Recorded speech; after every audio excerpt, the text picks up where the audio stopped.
Nous allons accueillir les 154 personnes et donc nous allons les répartir au plus vite. On doit faire au plus vite, ils sont fatigués donc il faut agir rapidement.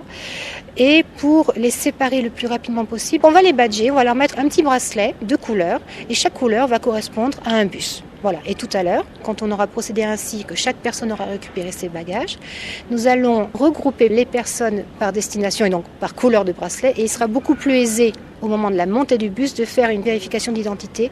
Est-ce que la personne qui monte dans le bus qui est à la destination verte a bien le bracelet vert ?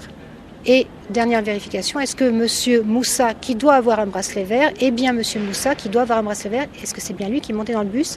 Vérification avec le laissez-passer consulaire. D'accord ? Voilà. C'est important cette vérification ? Je sais, ça peut paraître redondant et lourd, je le conçois. Mais oui, c'est très important puisque, bon, déjà, hormis, je dirais, l'état d'urgence et la vérification qui sont faites en amont en Grèce et en aval avec nos collègues de la PAF ici. Mais c'est arrivé quelqu'un, effectivement, des migrants qui, tout compte fait, n'avaient peut-être pas spécialement envie d'aller à un tel endroit, mais qui auraient préféré aller à tel endroit. C'est arrivé, effectivement, des personnes qui changeaient, je vais dire, discrètement.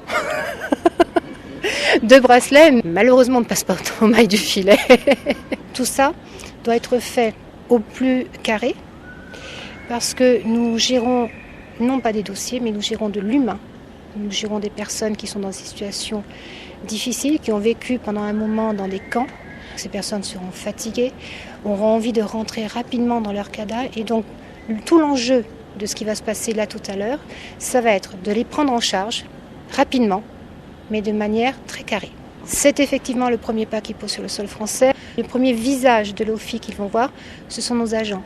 Et donc on se doit d'être très professionnel, très carré, ça rassure la personne.